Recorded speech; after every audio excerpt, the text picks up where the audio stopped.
Okay. Sorry, that was kind of loud. All right. Let's go ahead and get started then. Aloha and welcome to the 10th annual I Teach 808, Empowering Hawaii's Teachers in Technology conference sponsored by the Augustine Educational Foundation and Sacred Hearts Academy, Honolulu. My name is Courtney Gu, and I'll be facilitating this session. And we're so honored to have Faith join us today and share her expertise through a 90-minute presentation named, oh gosh, sorry, it's a long title. 10 developmentally appropriate ways to integrate media literacy for young children. Looking forward to this presentation, so it'll be good. Please be aware that we'll be recording this session. If you don't like being recorded, you may consider turning off your camera during the session or reviewing the recording afterwards. The recording will be made available on YouTube and shared on iTeach 808's website a week after this event. Without further ado, I'll turn it over to Faith for her presentation. Thank you. Thanks, Courtney. So I'm Faith Rogow. I'm coming to you from upstate New York. And I want to thank everyone who organized this event and thank our sponsors, and also especially thank you for joining me today to explore media literacy in early childhood education. So I don't want to spend a lot of time talking about me. You can see the slide. That's how to contact me. If you want to know more about me, the QR code is to my website. You can check out a full bio there, but know that I've been doing media literacy education for a very long time as a leader and organizer and educator, about 35 years or so. I've written a bunch of stuff, including the books that you see there on your screen, and I'll be talking, if you want more details about what I'm talking about today, the book that you see there, Media Literacy. Are you presenting right now? I am. Oh, maybe if you can go to your first slide and then try present the slides, because right now we can see your notes for it. Oh, really?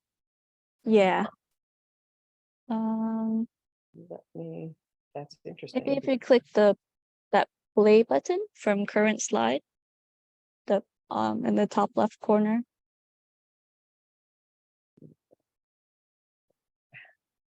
Sorry, a little bit lower. Yeah, that triangle. I know, I'm trying to get to that screen on my screen. Oh. Let me get out of this for a second.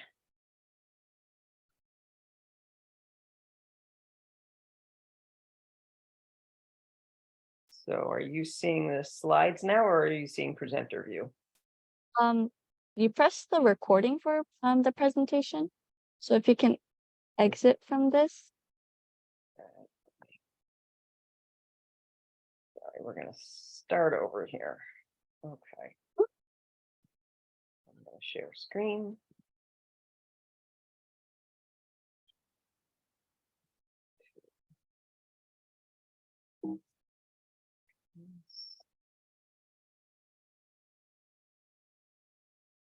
So now what are you seeing? It's still on the record function feature. So if you can press the exit show, the X. Yeah. Oh, all right, I've got screens blocking other screens here. Let me go to this for a second.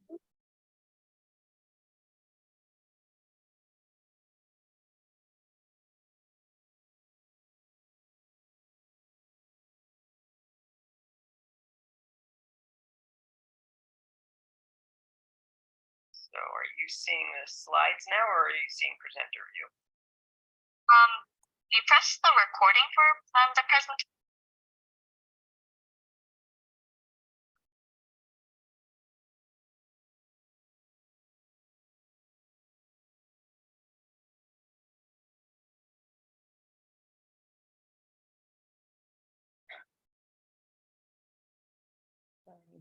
Okay, now we're seeing that video that you wanted to show earlier. Right. And I didn't want to quite go there yet. So Recording in progress. Stop share. Again. presentation. So if you can Okay. exit from this. Now you should be seeing my slide. Yes, we see your slides now. Thank you.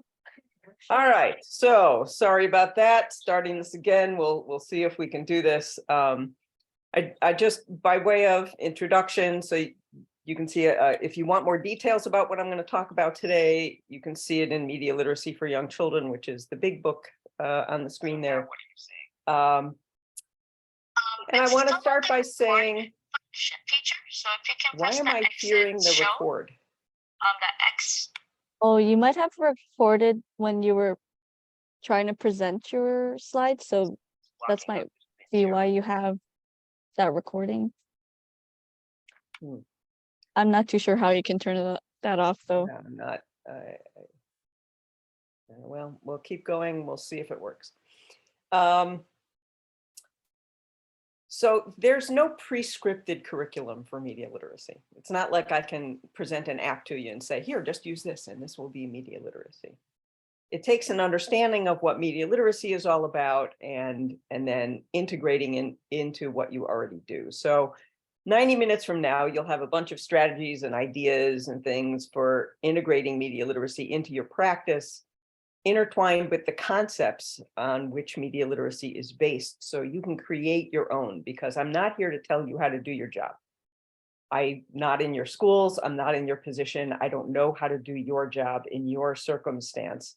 So my job really is to provide sparks and tools, right? To be able to give you the tools that you need in order to be able to integrate this into what you're already doing. So I'm going to see if we can't jump in. And I'm going to play a video, I hope. So I'm going to stop my share and then try to reshare. And I hope you'll be able to see a video that I'm going to play.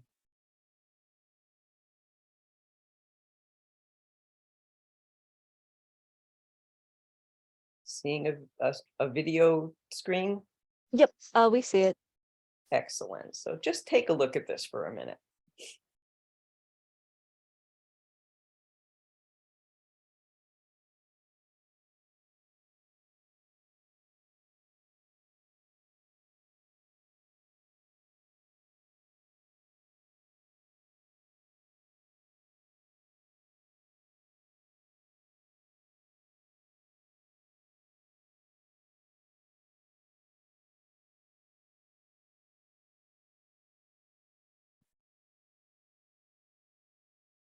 Okay.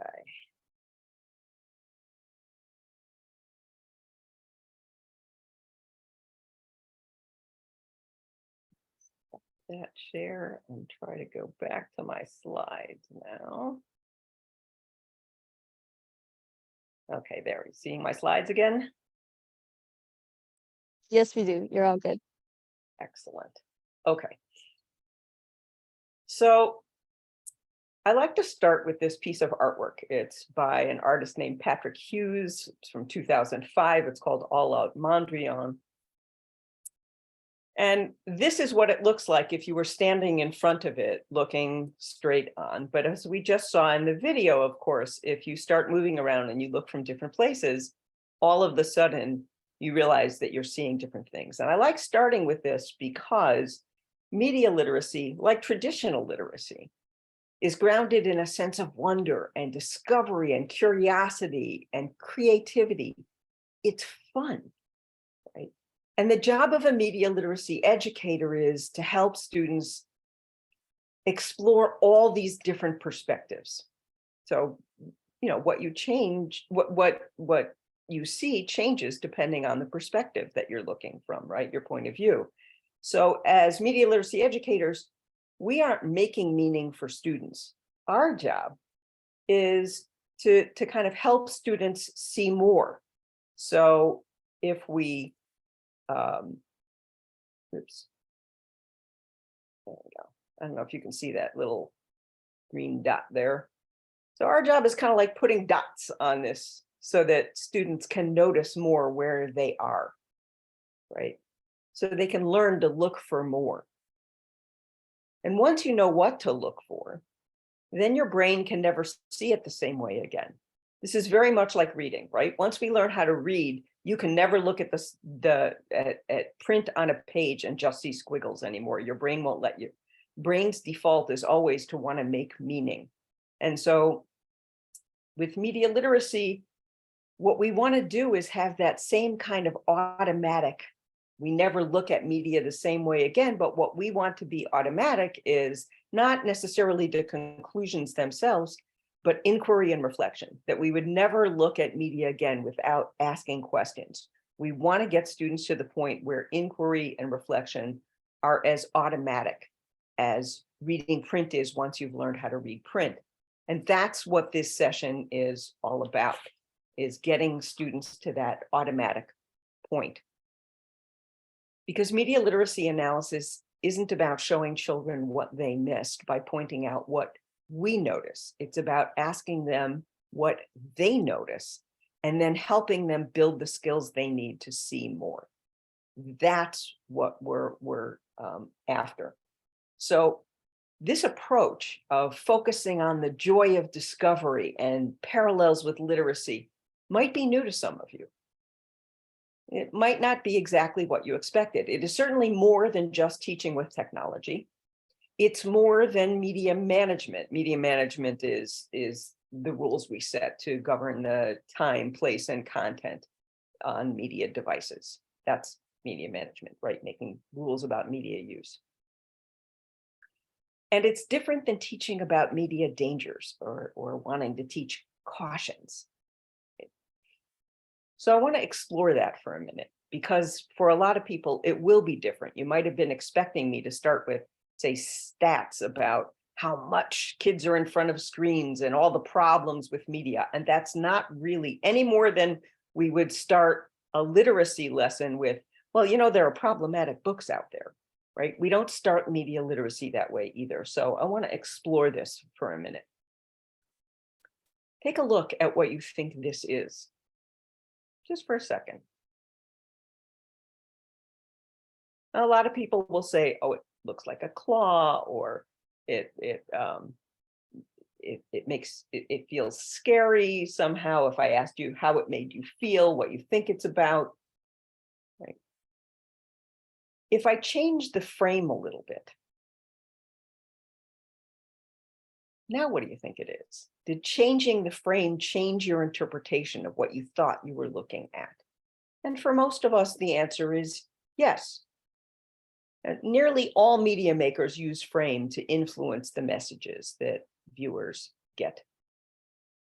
The way we frame our task as educators similarly influences what we end up doing.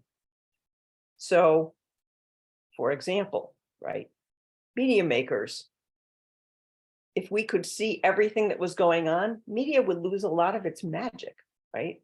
So instead, we choose a frame where we can see certain kinds of action, but we don't see all the people in the background. It's the very premise of a puppet show. And you've probably used it too, right? It's the way we frame ourselves when we take selfies. It's the way we choose how to frame our vacation photos. And certainly every film, every TV show, everyone uses frames. And oh, by the way, I should say, it's very easy to teach this concept to young children, and you don't even need technology to do it. If you do teach kids to do this, if they can understand what inside and outside the frame is, they can move their fingers around to say, oh, I'm framing a picture. Now, they can actually do this with cameras if they can hold cameras, or if they have, you know, iPads with cameras in it and kind of see it work that way. But you don't have to have the tech in order for them to get the concept that I can change the meaning of what you're looking at by changing. You can also do it with the binoculars, by the way, with little kids, and what they're looking at and what's inside the circles and what's outside their binoculars. They can make their friends go away by changing the frame that they use. But that's a little bit of an aside right at this moment. Framing also applies to education, right? The way we frame our task influences what we end up doing. So what's the framing here? the cartoon with the robot parents and the robot baby says, well, one thing is certain, we are going to keep her away from technology as long as possible. And I'm guessing if you do technology at all, that you've probably run into people who basically have this attitude, right? This kind of keep away approach. This is what I would consider a public health framing for this task, right? In a public health framing, media are identified as the problem. And we look for all of the ways then that media could be dangerous to people. And media technologies are kind of treated as a disease, right? And so the logical response is, I'm going to keep kids away from technology as much as possible. I don't want them to be in front of screens because I'm focused on all the ways that media are a problem. Here's my problem with that kind of framing. We may be able to physically keep children away from screens, but we can't keep them away from their culture, and their culture is digital. So we have to look for something different. And the truth is, protection from harm is kind of an odd goal, if you think about it, an odd goal for most of education. Can you think of any other subject where we start with the main goal of, and then fill in the blank? The main goal of our math curriculum is to protect kids from harm, right? Or the main goal, the reason that we teach language arts is to protect kids from harm. That sounds weird, right? So sometimes protection results from what we do in media literacy, but it's never the main goal. And here's why that matters. Because in real life, children aren't knights. They need to give us more than armor and shields. This has to be about more than protecting them. And they only need fighting skills if our goal is to teach them to approach media as their enemy. That's not the goal of media literacy. Media literacy is what we do because we can't keep children away from screens and also effectively help them become media literate at the same time, any more than we could make them into great readers by keeping them away from books. Right? Now, I know that I'm speaking to the choir here. I get this audience. I'm including all of this because I want to give you some language that you may be able to use with reluctant families or resistant administrators, right? So one of the reasons that we don't teach or don't start from the premise of our goal is to help kids see media as enemy is it doesn't do any good to tell a child not to like what they like. The job of an educator can't be to condemn media that give children pleasure. Instead, what we do is media literacy inquiry. And a media literacy inquiry approach adds new information and perspectives that can help children think in more complex ways about the media they enjoy. That's what we're talking about here. So this isn't about helping kids see all the problems with media, although we may do some of that. That's not the end goal. And it's certainly not about guilt tripping them into feeling bad about the media they love, or guilt tripping their parents into feeling bad about the media that their families use. And again, if you write it out as an educational objective, it becomes so clear. Can you imagine looking at an education objective that said something like, well, students will understand that playing video games is a waste of their time, right? It's just not an appropriate education goal. So that's not what we're talking about. It's why we framed the goal, not using a pedagogy borrowed from medicine, right? From public health. We want to use a pedagogy that's from education. So we focus on how do we help children become literate in a digital world. Now, I want to be really clear here. This isn't about giving media that are problematic, especially commercial media, a free pass, right? Even if you get past all of the sensationalist claims about media, and there are a lot, and a lot of them are not true. There are plenty of reasons to be concerned about media and kids. I wouldn't be involved in media literacy education if I didn't think it was important to really pay attention to media. What this is about is clarifying our strategies to address our concerns in an effective way. To me, that's an educational challenge. It's not a medical challenge, and we need an educational answer. So it's best addressed not with the kind of public health pedagogy of avoidance, right? It's about addressing it with an education approach. And so that's what I'm going to focus on today. Media literacy education, this is the goal, is about helping children develop the life skills they need to become thinkers and makers in the multimedia environment that is their reality. It's about helping them develop habits of inquiry and skills of expression. And those two categories, habits of inquiry and skills of expression, if you're creating media literacy lessons, almost everything you do will fit into one or both of those categories. And for young children, if you're really talking about preschoolers or kindergartners, right? The habits part is especially important, because one of the hard things about media literacy is with young kids, as we instill the habits, we're so used to, as educators, looking for right answers, and they're not always going to have the right answers. And it's not up to us necessarily to assume that they will or to try to get them to that point. It's much more important just to get them in the habit of saying media are things we talk about, we ask questions. I'll talk more about this as we go. So we want to look for opportunities for how we do this. And we can summarize everything that I'm going to talk about doing in kind of 3 pillars. There's competencies, there's questions, and there's what's important to know about media. Those are the 3 pillars that we're going to focus on to talk about, well, how do you do this in developmentally appropriate ways with young children? So let me start with the last one that I named, the media knowledge one, what's important to know about media. There are a gazillion things to know about media. We couldn't possibly review them all. You couldn't possibly include all of them in a single year or a single curriculum, right? So I'm going to narrow it down for you.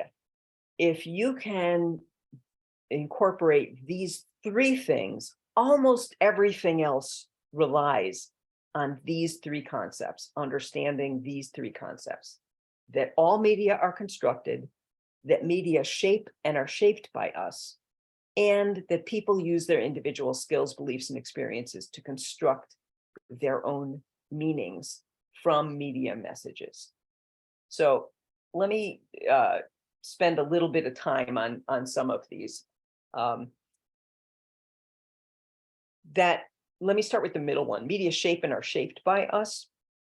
For young kids, the focus of that is going to be helping kids understand some of the sources of some of their ideas, that media influence what we think about the world. Some of you may have been trained in Rudim Bishop Sims's looking at literature as mirrors, windows, sliding glass doors. That's a great concept to use for how media can be that kind of, reflection of us or window on the world or adventure that we can go out into. But we want to be careful, because what media literacy says is we want to remember that the windows that we're looking through are constructed. All media have frames, right? And somebody else created that frame. So you're not just looking at some neutral version of what's out there. You're looking at it through a media lens that other people created. And people interpret through the lens of their own experience. I'll talk more about this in just a bit. But this is an especially important concept for teachers, because one of the things that it means is that students can come to different conclusions than you come to, and they're not wrong and you're not wrong. And I'll talk a little bit about how that works out. But let me start with just being clear about the all media are constructed, because when you're working with young children, this is probably the one that's going to come up most often. Here's what we mean, and here's how you can explain it to young children. People make media. That's not obvious to very young children often, right? They turn on a device, press a button, and poof, media is just there, right? They don't necessarily assume all the off-screen stuff that as adults or even older kids, we know is there to make that media happen. So it's important, number one, that they understand that people make media. And then that those people are making choices about the media they make, like what to include and what to exclude from their frames. And their choices influence audiences, right? They influence us. They influence the messages. And then that last little thing on the slide I put there, that's for adults, that's not for kids. It's a good reminder to remind us that's why media are never neutral or objective, right? All media has bias. Our goal isn't to say, oh, spot the biased media. All media has bias. What we want to do is help people understand what the bias is and whether it's particularly important in this given circumstance or not. But that's something that's going to go beyond kind of very young children. But we want to be really clear, media are not neutral, right? They all are made by people and they are reflective of the decisions of those media. So those three things, that all media are constructed, that people look through the lens of their own experience, and that media shape and are shaped by us, those are the three things to know about media. And as we go through, you'll see those will come up more and more. That's the first pillar. Second pillar is competencies, right? Just like reading print, right? There are certain skills that are attendant to being media literate. The QR code goes to my website where there's a bigger version of this. So for those of you who may be tuning in on phones and can't see this graphic all that well, you can get a bigger version kind of on the website, but you'll have to scroll through the images that are there. But let me just point out some things about this website. I've depicted the competencies as gears because they're interconnected, right? If you know anything about gear systems, you'll know that just turning one gear doesn't get you very far. Gears are interconnected systems. And so to make this system work, you need to have all the gears there and working. And so we can't, for instance, just teach kids to, how to make a video without also teaching them how to reflect and ask questions about what they're making and what the impact of what they're making might be, whether that's an effective choice that they're making, for instance. So all of these need to be interconnected. And I also depict them as gears because if you know about gear systems, you'll know that the bigger the gear, the more powerful the system. So as you are educating kids, you can think about, all right, I'm increasing the size of their gear in this particular competency or this set of competencies. And the bigger the gears, the more powerful the system. So the more media literate they become, the more powerful they are in navigating and thriving in a digital world. Let me just review these briefly. And as we go through, I would invite you to think about, so what are you already doing? My guess is that many of you are already doing things that cover some of this, maybe not in as explicit a way as you might think or might need to. One, notice that the system is based around two larger gears, that's reflect and inquire. Those are the two mainstays. And by inquire in media literacy, what we mean is analyzing media, by asking questions about it, asking relevant questions. So learning to ask relevant questions. And remember that questions is actually the third competency. So we'll do more on which questions.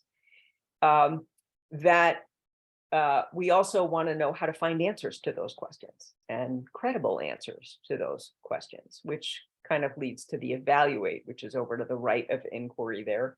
So evaluating, is this a good source? Why or why not? Is it a good source for this topic? Right? Because sources can be credible and not necessarily for every topic. So evaluate is going to be one of those. But let me go back to the other bigger one. The other big one is reflect. Reflect is thinking about the ethics and the impact of the media that we make, reflecting on the impact of media on us. So it's kind of the media effects piece, ethics piece of media literacy. It also is the only one of these that's actual a physical piece. For little kids especially, one of the key pieces of reflect is, how am I feeling about this right now? Not just emotionally, although that's part of it, but also physically. So we do regular check-ins. If we've been sedentary for a while, for instance, to just do a check-in and say, how's my body feeling right now? Am I all clenched and tense because I'm watching something exciting? Am I kind of, just, wow, I really need to stretch a little bit? So we check in, we take wiggle breaks, is what I call them, right? Where you don't even have to move a lot. You just do this for a little bit, right? For those of you who are Monty Python fans, the Ministry of Silly Walks can be a source of good little teeny tiny movement breaks that you can take. But we want to make check-ins a regular part of the routine of using media. And then if we start from the left and go around, connect and collaborate is pretty much what you think. It is connecting with other people online, being able to use media in order to collaborate with other people and to do that effectively and ethically. We go up to communicate and create, that we want to be able to have media tools that we can use to express our ideas and be able to use them effectively. So we create media of all sorts. Then we go up to comprehend. When we're using media, we want to make sure we know what we're looking at, what we're using, what this is. Access is knowing how to use the tools enough so that we have access to them. And also, although this isn't a competency for kids, for grown-ups, it also means there's an equity piece to this, that we want to make sure that kids have equitable access to the kinds of digital tools that they need. If we go to the right of that, the gear is attend. We want people to pay attention to the media that's in their environment. There is so much media that surrounds us. It's become so much a part of our day right now that lots of kids don't even see. It's like the proverbial fish in water, right? There's so much around, we don't even see it anymore. It's really important for kids to name all of the media in their environment, not just the digital devices, the poster on the wall, the sign on the front of the store, all of these kinds of things that are media, because we're going to teach them a skill set. And their brain is going to learn that skill set of inquiry and reflection and everything else, right? This is what we do routinely when we encounter media. We want that to be automatic, right? Well, if you don't recognize something as media, then your brain doesn't activate that skill set around that thing. So it's important. So for instance, lots of kids will say social media isn't media. It's just the way we communicate with our friends or stay in touch with our families, right? It's media. And we want them to bring that critical skill set to media. So that's why attend is in there. Engage and explore, especially for young kids, but I think for everybody. Play is really important. We want kids to be able to play with this media. And sometimes that means playing preset games. And sometimes it means just using the tools and being able to experiment with them, see what they can do. And evaluate, I already talked about. And then the last one is act. We don't just want kids to know stuff. We want them to be able to do stuff with what they know. And that can be individual, like learning that there's such a thing as privacy settings and choosing to use them. Or it might be a more communal kind of thing. And I'll give some examples of that as we go through. So that's media literacy competencies. The third pillar is the questions that I talked about. And that QR code actually takes you to a set of downloadable versions of what you see on your screen as categories of questions. And the downloadable versions, this one is that I'm showing is for younger kids. There's versions for older students. There are versions in different languages, but they all kind of start with this I wonder, because our questions in media literacy aren't quizzes, right? This isn't seeking a right answer. They're prompts for conversations, for explorations. So we want to open that up. And then we use categories because this keeps the wording flexible enough for us to be able to apply these in lots and lots of different situations. It's the way we can attach it to existing curriculum. So really quickly, for those of you who can't see this well, here are the categories: authorship, purpose, content, techniques, what they're using to communicate their message, context, credibility, economics, effects, interpretations, responses, and follow-up. Those are the categories. Just being able to have flexibility in those categories for some developmentally appropriate language, for instance, for younger kids is important. So, for instance, we wouldn't ask a young child, well, what's the purpose? We might ask, what does this want you to do? Or what does this want you to think? Or how'd they get your attention? That's a techniques question. Or you might not talk about the concept of target audience. That might be hard for them to understand, but they could answer the question, well, who do you think they're talking to? And how do you know? How do you know is the follow-up. Follow-ups are your best friends in media literacy inquiry. How could we find out? How do you know? Tell me more, right? We want kids to get in the habit of attaching their answers to evidence. So we always ask, how do you know? Or what makes you say that, right? Not in an accusing way, not what makes you say that, right? It's what makes you say that? Oh, that's interesting, right? We want to be interested in what they have to say. Often you'll find yourself asking questions in strings, not just single questions. And at first, we model asking these questions, but we need to remember that the point is to get students to start asking these questions for themselves. What you ask, especially what you ask first, is important. So you want to match your questions with your goals, your lesson goals.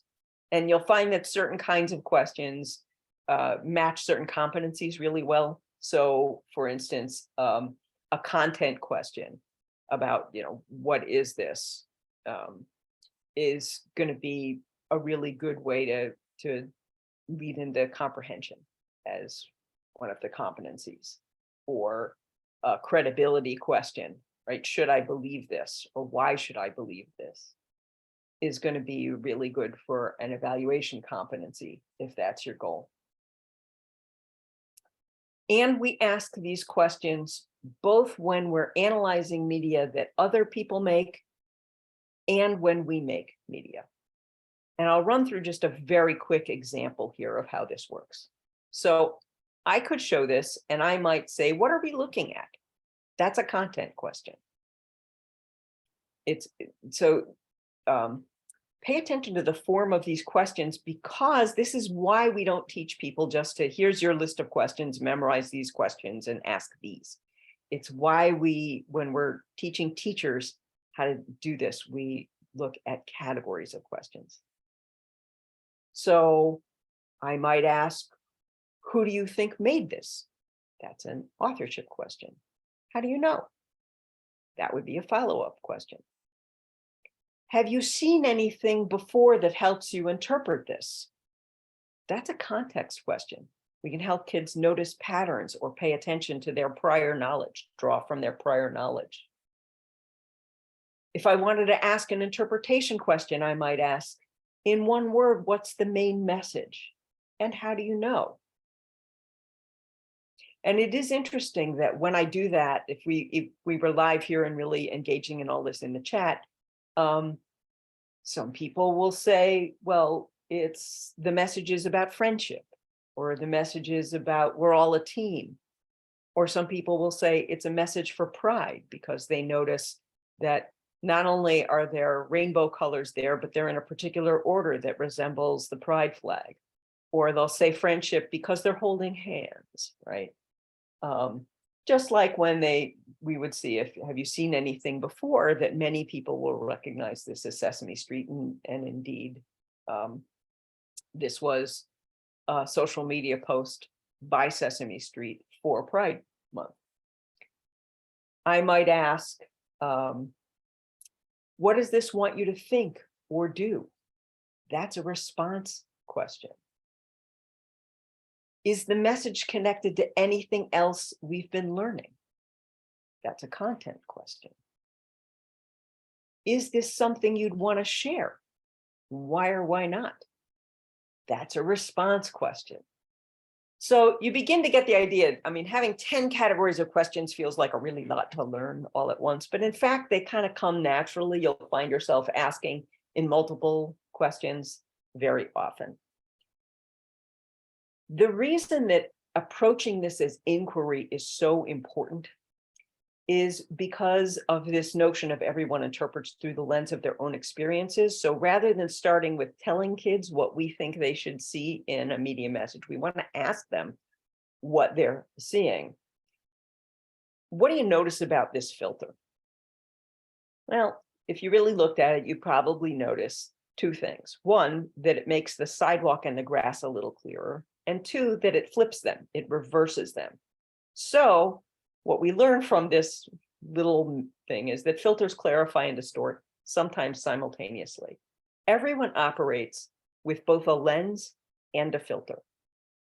The lens is what we share culturally, right? If there weren't certain kinds of interpretations that we all shared, then there would be no communication, right? If I couldn't go like this and everybody understands that that meant no, we'd have a really hard time communicating with each other, right? So we have a certain shared lens, but we also all operate with individual filters on top of that lens.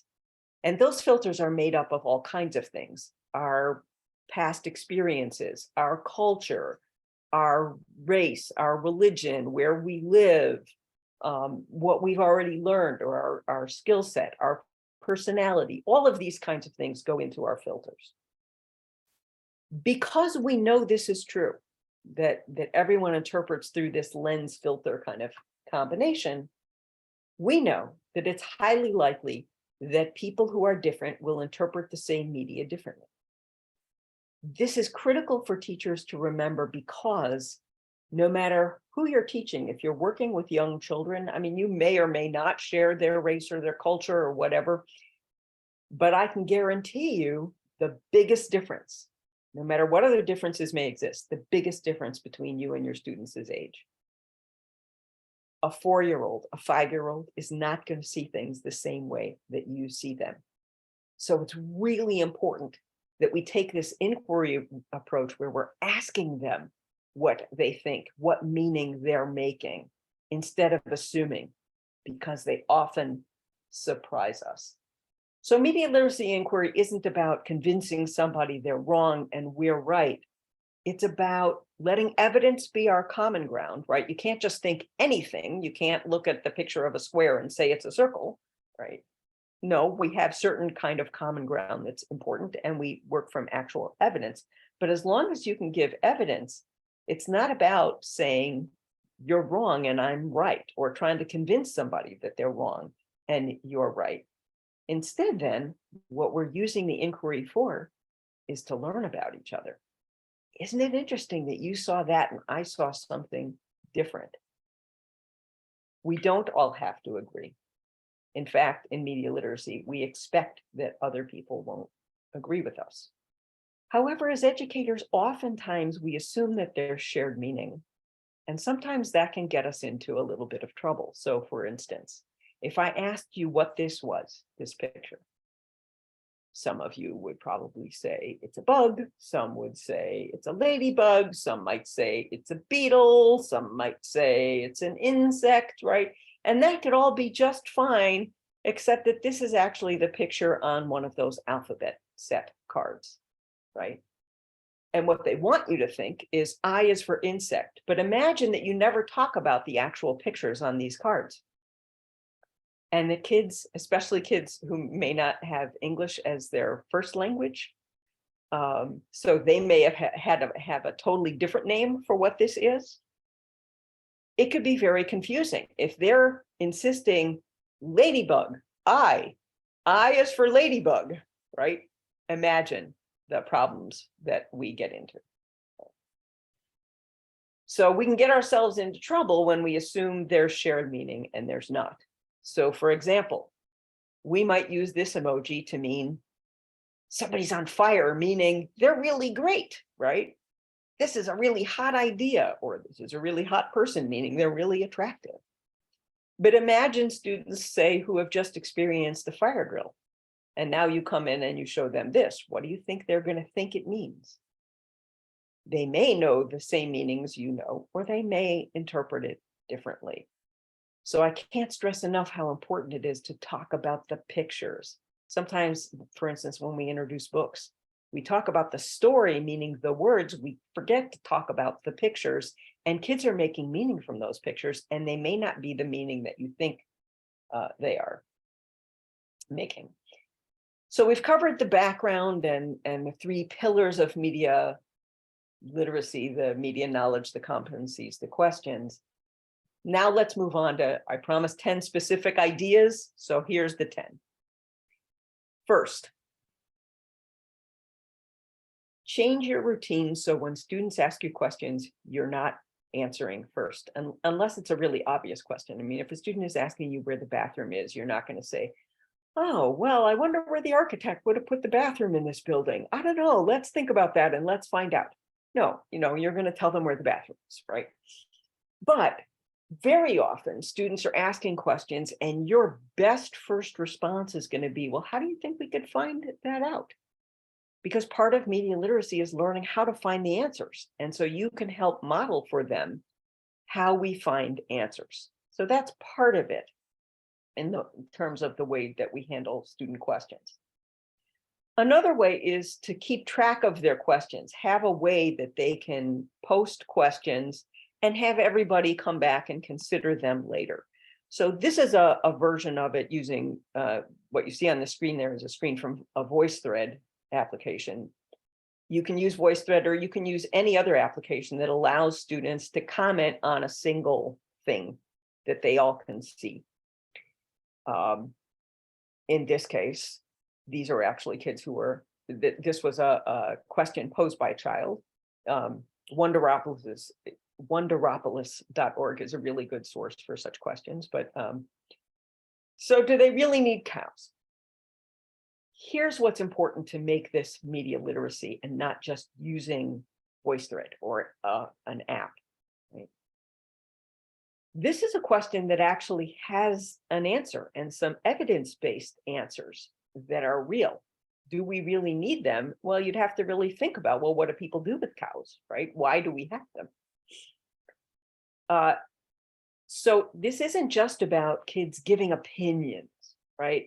About saying what they think. You might start the discussion there, but at some point we want kids to give evidence. And so we'd want them to have the chance to really research this question and then record their response so that their classmates can look at what the response is and hear the response. And if you're looking for applications, again, you want to look for something, if you're working with young kids, you want to look for something where they can just record their verbal answer. So using audio rather than having to print something out or put it in writing. So it's great to teach them how to use collaborative tools. We also, one of the things that this can do and that technology can really enable well in this instance is it's easy to re-record. So as they gain more evidence or as they listen to some of their classmates, they can revise their answers. That's also part of learning how to give a good, credible answer, how to voice an opinion. So an opinion is still what you think, but it's evidence-based. Opinions just don't come out of nowhere. That's important. Routine 2. Be your own play-by-play announcer. right? For those of you who are not sports fans, right? Play-by-play is those sports announcers. I grew up listening to a lot of baseball on radio, right? The sports announcers were great about working, taking us through what was happening on the field, right? What each pitch was like and all of that. Well, when you're helping students answer their questions, give them a play-by-play. So for example, most of us in initial response to kind of factual questions are going to go to an online search of some sort. We can involve them in that process, explaining to them how to ask a question, where you type in the question and all of that. But then we're going to get some sort of list of answers, right, of places that we can go to find. Well, talk them through how you pick which one of those you're going to click on to find the answer. And it doesn't have to be lengthy. It could be, oh, well, the first three that came up, see this little word sponsored that they have there? Sponsored usually means it's an ad, and I'm not interested in buying anything today, so I'm not going to click on those. And then move on to the next one, right? And click on that. Or if you were, say, looking for information about that insect that we just saw on the alphabet slide there, it could be, oh, I see that this is from a university that's near us, and it's a site run by people who study insects. I'll bet they'll know the name of that insect that we saw, right? It might even be in their picture collection. You could say, oh, and it looks like they have a picture collection here, right? What that does, and 30 seconds we're talking about, right? What that does, if you do it routinely, is it lets kids know, you know what, there are actually criteria that people use to find sources. It's not just any old source. It's not just listening to anyone on any topic. They begin to get accustomed, and for the youngest kids, it's just the realization that people have criteria. That's it. As kids get older, it is beginning to understand what some of those criteria are. So that by the time they're in middle school or high school, they really can discern, oh, this is a credible site, this is not, and here's how I know. So that's strategy number 2. These are kind of about our routines as much as they are about kids' routines. Right? Third routine, notice and talk. So anytime we're using media with kids, we want to help them notice what's there, pay attention to the details. This also, by the way, jives very nicely with early childhood science curriculum, which is a lot about observation and careful observation and noticing the details. And we want to talk about it with them. And again, with young children, when we say talk about it with them, we're not talking about lengthy classroom discussions. For the youngest kids, we're not even talking about group discussions. That's not developmentally appropriate with very young kids. Talking about it means maybe exchanging a few sentences about it at first. And as they can master group work, as they get older and things, then we can begin to do these as group discussions. They can learn about each other more through it. So one place to do that is when we're doing search engine image searches, that we help kids look for patterns and notice patterns. I pulled up just a couple of quick ones here. So if you were to search sharks or books about sharks, things, you get a lot of these kinds of images, all very kind of menacing. Sharks are scary. Now, of course, we tend to pay attention to things that are scary more than we pay attention to things that are just kind of mundane, maybe a little boring. So media, because they want us to pay attention to what they're presenting, often use sensationalized images, and we can explain that to kids, right? We also want to know that some of the things they might think about sharks that they might have heard a lot aren't necessarily all true. Not all sharks are really huge. Sharks only very rarely eat people. So there's lots there. So part of it is an assessment for us. Well, what misconceptions might they be having? And some of it is just making sure that they are beginning to notice, oh, this is where I'm getting this idea from. I also put in that last one there. I went to Google and I Googled school library posters. And this is just a selection of what came up. And one of the things that I noticed is almost every single one of the things that came up when I did that search had books in it and no other type of media. And that's a pretty antiquated way of looking at, for schools that have libraries. Not all schools do these days, unfortunately. But for schools that have libraries, that's often an antiquated way. There's often much more there than just books.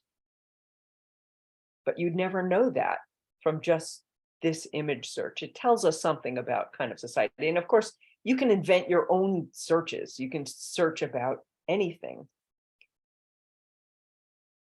One of the things that I want to kind of feature here to highlight is looking at these kinds of things is not necessarily about looking for what's right or wrong. So is it true that most libraries have books and that that's a major feature of libraries? Absolutely. So it's not that any of these images is wrong or misinformation or leading. Sometimes we get so caught up in the, oh, we're just supposed to teach kids to be suspicious of media, to doubt media. That's not it at all. We never teach kids to doubt media. What we teach them to do is interrogate media, right? Big difference. If you just teach kids to doubt media, what you end up with is a bunch of cynical kids who, in fact, aren't going to inquire about things at all. They're just going to disbelieve everything. So instead, what we do is just inquire. So it's about noticing and being aware of where our ideas come from. This kind of search is also good for looking at representation. Who's represented, who's not, what's represented, what ideas are represented, what's missing. So having kids be able to pay attention and identify patterns in what's represented in various things can both help us understand what they may be misconceiving, but also help them understand what ideas they're getting. And so, you know, things like, do they think Africa is one big jungle because their exposure to Africa has been through films like Lion King and Madagascar? Right? Are they afraid of forests because in fairy tales and in Harry Potter, the forests are scary places, right? And then we have people like wanting to emphasize nature education and say, okay, let's go out to the forest, and kids don't want to go, and we wonder why. Do they associate winter with snow, even though they may live in a place where it never snows, right? Where are they getting that from? Clearly, some places get snow, so it's not misinformation to come across a bunch of sources where winter is associated with snow, but that doesn't mean that that isn't leaving out some ideas too. So it's awareness of kind of the limits of what our media exposure is. 4, notice and talk about the images in the apps that you use. Now, some of this is just good practice for noticing. The images on the top there are from apps that are designed, they're all labeled as educational apps, and they're designed to teach young kids about shapes. And we let kids play with those shapes to make buildings. In this case, houses. But of course, if you look at all of the housing variations on the bottom, you realize very quickly that the houses that they're being encouraged to make with the apps are very specific types of houses, right? So kids who use these apps aren't just getting educational messages about shapes of, oh, this is a square and this is a triangle, and I have a feel for how a rectangle is different than a square, right? All of that is true. They are getting all of that from those apps, but they're also getting ideas about houses. So what are the messages we want to talk with them about? So what are the messages about houses?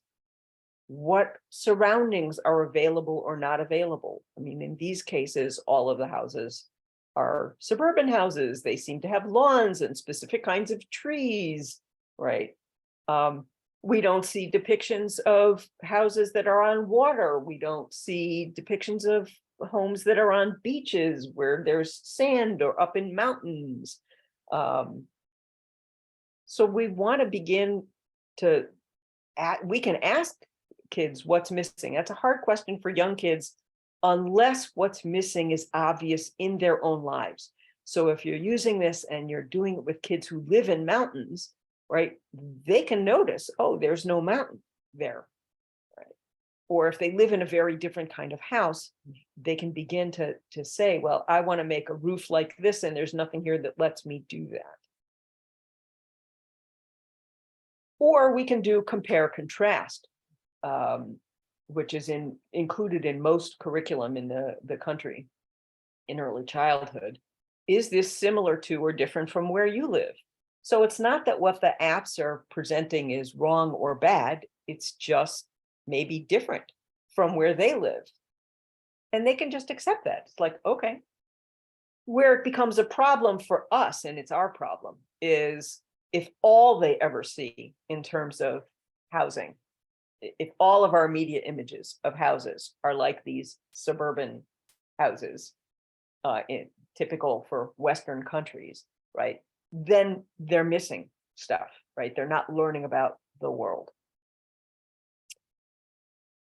This also brings up one other kind of thing that is one of the competencies. I said I would talk more about ACT.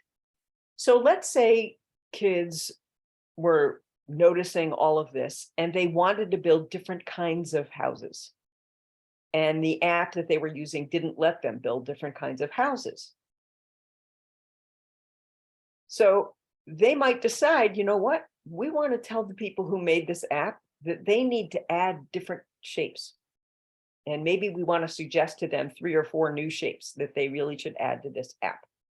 And we as adults can facilitate, well, here's how we might communicate with the people who made this app. Here's how we'd find out who they were, or who the company is, and we can send them a letter or a note or an email or whatever it is that's appropriate. That's what we mean by ACT, and that's what we mean by a group app, that it's not just for an individual, right? So it's not like using a privacy setting. It is about this kind of group. We can influence media. We can speak up when we see media that we think isn't fair or isn't right somehow. So that's number 4. Number 5, notice and talk about font and layout and features. Even young kids who can't read yet notice font differences. So for instance, if we were choosing something for Halloween decorations, right, many kids would choose that top one over the bottom one, even though they couldn't actually read the word. Why is that? What does that signal? Fonts are sending messages. That's what we want them to know. We don't have to go into detailed discussion. If they're ready for detailed discussions, great. But even if they're not, we can just let them know that fonts send messages, and they can start paying attention to what kinds of fonts are in the media that they are using. So for instance, do their education apps use this kind of font? Do their books use this kind of, that top font for Halloween? Why not? Right. We also want to help them look for other important graphic features and symbols that, where different kinds of buttons are, what the symbols on those buttons typically are. So things like arrows and what the power button symbol is, and things like that. And also the placement and size of those. Those are other things that very young children can notice. And although it seems kind of mundane, you're not going to spend a lot of time, it's not particularly controversial in most apps. If they understand that it's important to notice the size and the placement of those kinds of things, when they then encounter, say, video games that have loot boxes and buy buttons, or subscribe buttons, things like that, that are really big, right? They notice that.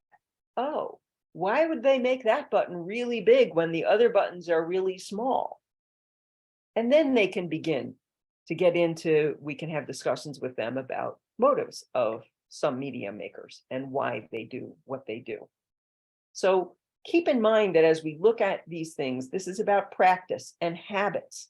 So even if it seems simple or obvious, we want to do it anyway. Now, I've brought in an example that I wouldn't use with young kids. It's mostly for us because it's kind of entertaining for us. And we tend to ignore layout as if it's just the frame and all of the important stuff is inside. The layout kind of creates the frame. And so we're just looking at the words and the things. But no, layout actually itself sends messages. So many people who would read this sign aloud would say, people are eating children in this area because of the way that it's laid out, right?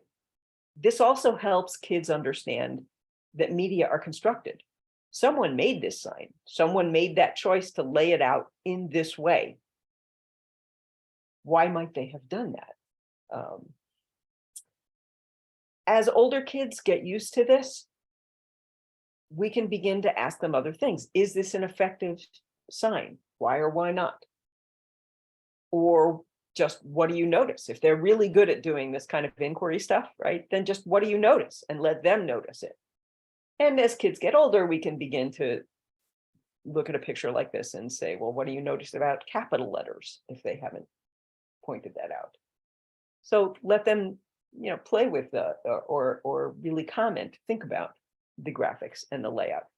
I would also, my colleague Chris Sperry talks about having Velcro buds for media examples. When you find something like this, make sure that you take a picture or you download it and you save it, right? These teaching examples are really precious. And then share them with colleagues. If you share them with kids and they work, share them with your colleagues.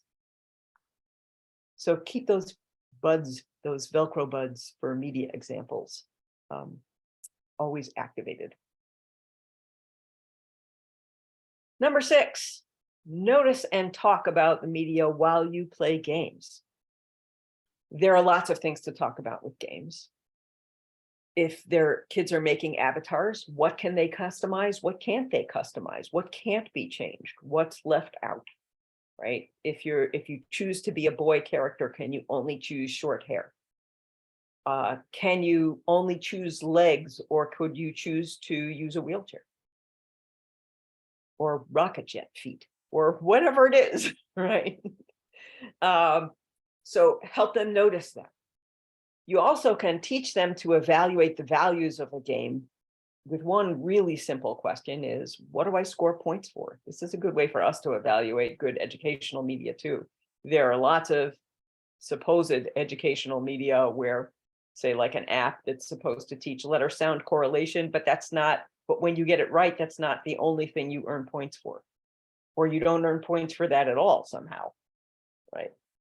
So what the game values or what it wants you to learn is what you score points for. So we teach kids to ask that question. Well, what do you score points for? And what does that tell you about the values of this game?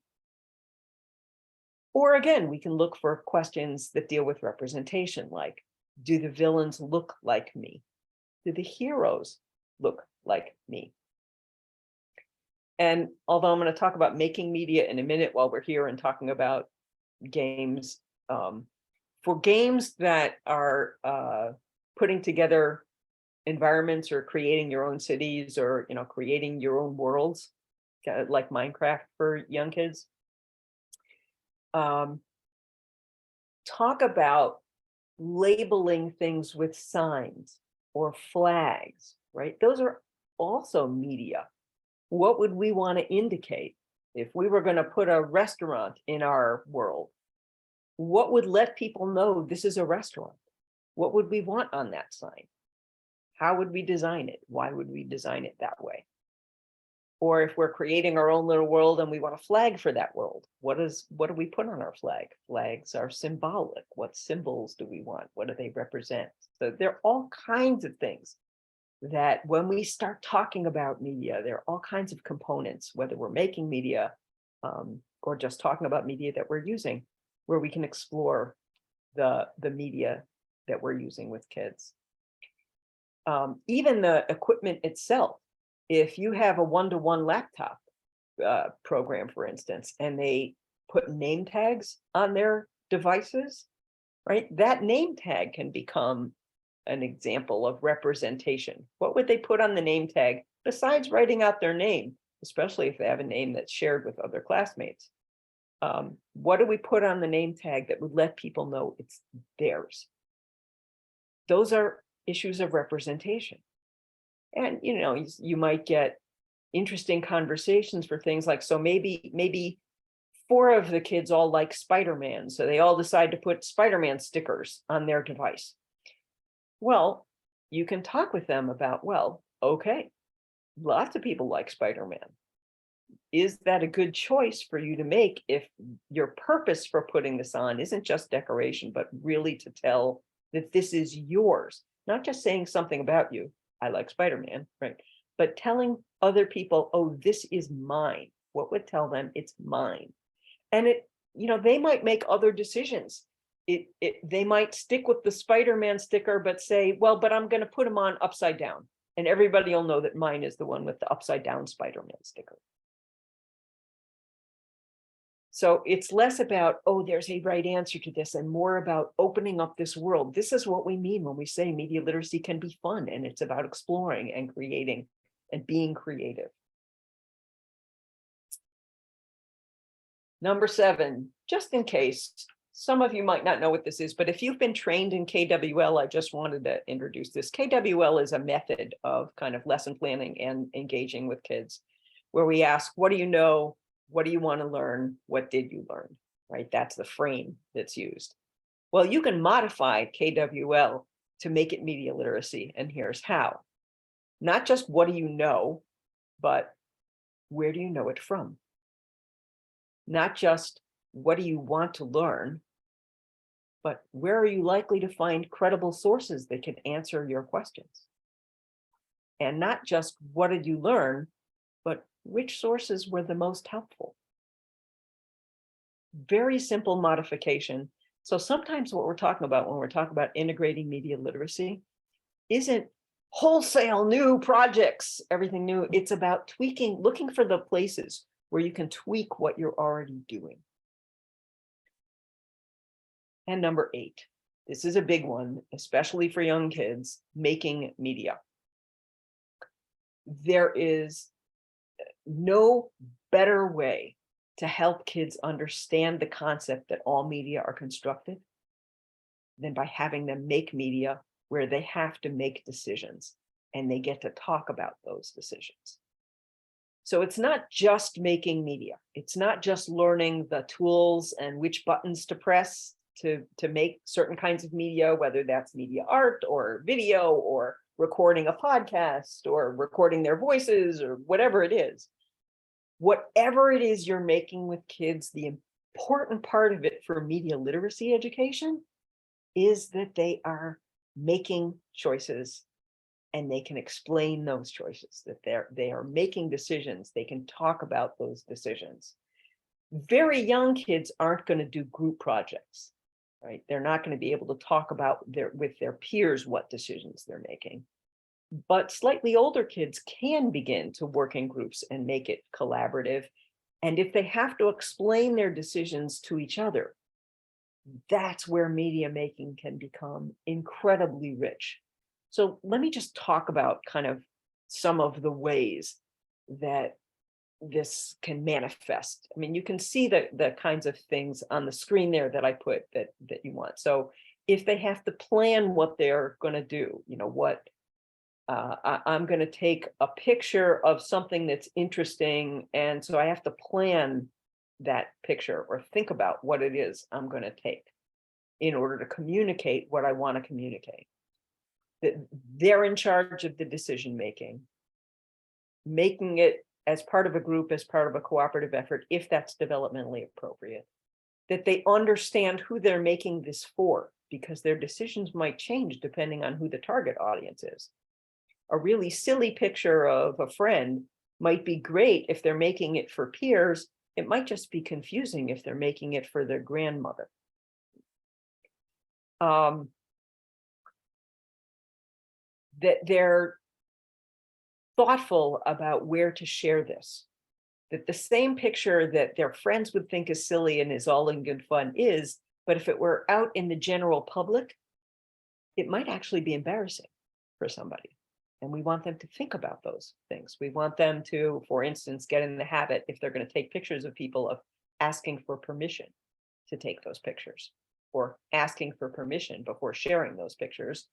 Sometimes this is a good lesson to involve on family nights with parents of what pictures have your kids shared, and have you had now that they're verbal, right? Have you had conversations with them about how they feel about that being shared? And if they don't like something that you've shared, take it down, right? Work with them, talk with them, and show them that you're taking it down. And authentic voice. Sometimes we create media projects where the example I can think of best off the top of my head is actually for older kids. We used to have them do, kind of anti-smoking campaigns. We'd make a counter ad to a cigarette ad or something like that. But this was all the culmination of a lesson where they'd been taught over and over and over again, smoking is bad, smoking is bad, smoking is bad. And in fact, there really isn't an alternative to that message, right? This is not one where everybody gets to interpret through the lens of their own experience and come to their own conclusion. There is no conclusion where smoking ends up being good and okay. So smoking is bad. And then they make PSAs about how bad smoking is and people shouldn't smoke. That's not authentic voice, right? That's just mimicking kind of what they've heard and what they've learned.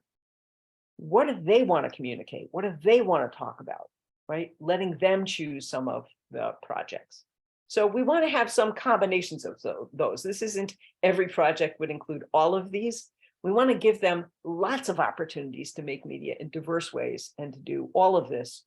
So if you're taking a field trip, you might give them a prompt to say, okay, you get to take one picture that we're going to share with your families about something you learned that you thought was important. So we're going to take a field trip to the grocery store, and you want to take one picture of something that you found really interesting or you found important. And then, of course, when they get back and they share those pictures, you want to talk with them about, well, why did you take this picture? And how did it show that you thought this was important? You could even put them all up if you have the ability to print them out and put it in a gallery walk and let a class walk around and see what other people took, so that they're learning about each other. Oh, look, we didn't all pick the same thing that we thought was important or interesting. So there are lots of things we can do. You can play with perspective. So here, take a picture that's from an ant's point of view. Or take a picture that is from an airplane pilot's point of view. Right? All of these kinds of things are things we can play with. You can also make media as part of social emotional learning and a way to cope with stress. So, for example, we could have them make media that depicts, well, who do you miss? What do you want to tell them, and how could we make media to tell them that? So show them that media can be a way that they can help communicate their feelings. Or if they've been upset by something in the news, because even young kids often hear things that we're surprised that they're dealing with, but they've heard about them. So the answer isn't to say, oh, well, news isn't developmentally appropriate, we're not going to talk about that here. One of the things you can do is to open up space to talk about media that kids have seen, no matter what that media is. So maybe if they've seen something in the news, you could create your own pretend newscasts and come up with a different ending that's a happy ending, because you're creating media. You can make whatever ending you want. it will also give you some clues about, well, if you're making a newscast, what formats have they already glommed onto? What do they already know? Oh, I know this is a news program because what features are they noticing that makes that a news program? One, Oh, sorry, Fee. Yeah. Just want to interject that you have about 10 more minutes left. You're doing a great job so far, though. Thank thanks. you. So one second grade classroom that I was an evaluator on a project was making a documentary as a capstone thing of a project that they were working on sustainability. And they were making a documentary because they had a watershed behind the school. So they spent a lot of time outdoors with this watershed, and they wanted to tell the community about the watershed and how to take care of it. And when they first started making the documentary, they were all over the place. They didn't know what to do. So one of the things, if you want to take on a bigger project, like making a video or making a podcast, is to break it down into small components and to have young kids responsible for just that one component. So in the case of this documentary, which was an issue-based documentary, we had 4 components. It was hello, then oh no, then way to go, and then info. And the way these panned out was hello was who we are, right? Introducing it. We are second grade students from the Caroline Elementary School, right? Oh no was explaining what the problem was that they'd identified. In their case, it was pollution. Way to go was how they solved the problem. And then info was what they wanted their audience to know about the problem and what the audience could do. So one of the things that a big project like this does is give kids a chance to really grapple with media making issues. In this case, one of the ethical issues that they ended up grappling with was they knew that there was, in this watershed, there's a creek that runs through it. And they knew that often when they went out, they would see pollution floating in the creek that shouldn't be there, right? Stuff floating in the creek that shouldn't be there. But the day that they had to film, right, where they had arranged for the cameras and they had adult support and the ed tech person there working with them, then they didn't see anything floating in the creek. So they had to decide, all right, do we just shoot the creek, or, which doesn't have anything in it, which isn't always what we see, or do we float something in it so we can shoot it, so that we can show people what we usually see when we come out here? And what they did was they decided they were going to take a plastic bottle, and they had one kid upstream and one kid downstream, and the kid upstream let the bottle go into the creek, and the kid downstream was waiting to scoop it up. And then the other kids were on the bank and filming it. So they got their shot of the plastic bottle floating in the creek. And the question is that documentary or not? Is that real or not? Right? They grappled with all of that, and these are 7-year-olds. So you get lots of really rich learning when you do these kinds of things. And I haven't even talked about, scripting and vocabulary development and all of that. Want to underscore, for young kids especially, what they have to be involved in is deciding what the content is going to be, making decisions about what's shot, all of that kind of stuff. They do not need to be involved in every process, every pushing of the button of media making. In this instance, for instance, they didn't edit the film themselves. They selected which shots were going to be there and who was going to do the stand-up, and they scripted it all out and all of that. But any of you who have ever done video editing know that it's fairly tedious. It's not developmentally appropriate to ask kids to do that. So we don't. And they don't need to at that point. That's not the important part of the learning for them. Because media literacy educators don't just want students to be better or safer media users. We want them to be better thinkers. And so emphasizing the thinking parts of what you're doing.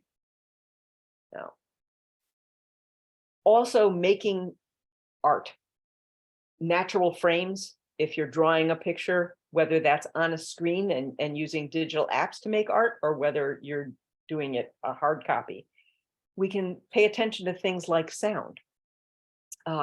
If I were inside your picture, what sounds would I hear?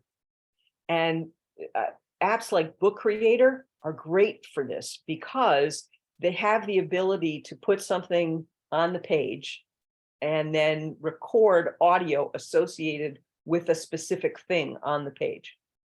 So if they, they were drawing a picture of their neighborhood and they told you, well, you'd hear a dog barking, but there's no dog in the picture, they might want to revise their picture, because if they're using the digital app, if they wanted to record the sound of a dog barking, they would have to have something to attach it to in the picture.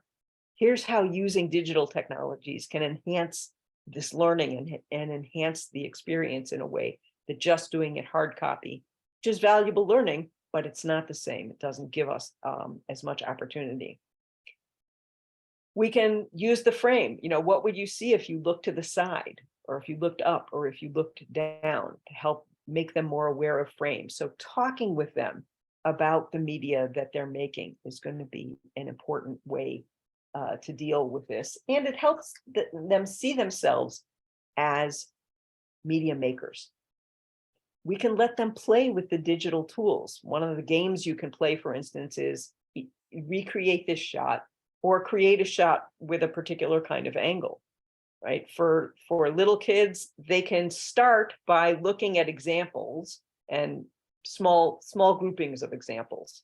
Say 2 on the right would be enough for very little kids, or 3 on the left would be enough. You wouldn't want to use all of these images. They can do compare contrast for just physical things, or how the shot makes them feel, right? But to guess, where did the camera have to be for them to get that picture, right? Or what did they have to do with the camera to get that picture? And then just hand them the cameras and let them play with it. And if you want to, do something like put out a little stuffed animal on the table and let them play with it and see all the different ways that they can move. This makes them better media makers, as well as helping them pay attention next time they're looking at media. And the last is help them make books. So we start with book covers, making sure they know what the purpose of a book cover is, that it's an ad, and also to let people know what's inside. Oh, I'm going to skip that. Also, the illustrations. They can pick illustrations that go with their books, right? We can either give them bunches of stuff to choose from, which is what we might want to do with youngest kids, and then have them explain, well, why they would pick what they want to pick, justify their picks. Or we can let them draw their own things. Oh, well, why did you choose to illustrate that and not this other thing over here, right? To help them understand that book illustrations aren't just what somebody felt like drawing. This means that this thing that happened in the story is important to the author and the illustrator. So you always want to step back and ask yourself, so where are the opportunities in your day to integrate media literacy? And as I begin to wrap things up here, just a little reminder that doing media literacy education with young children, you want to be realistic, right? This stage is about laying a foundation. If you pose an inquiry question and they don't have, or their answer's off the wall, or they don't have an answer, because lots of times little kids will give off the wall answers, right? It's not nearly as important as just getting them in the habit of, oh, you know what? Asking questions about media, that's just what people do, of course. That becomes routine to them.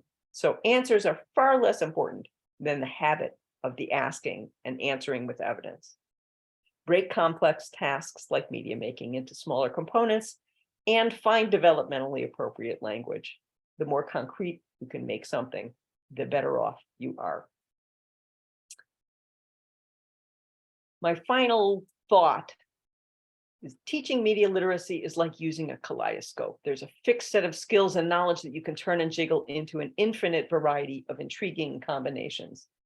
And I think sometimes we forget how new all this tech is, that, we've had print with us for a couple hundred years, and we're still arguing about how to teach it best.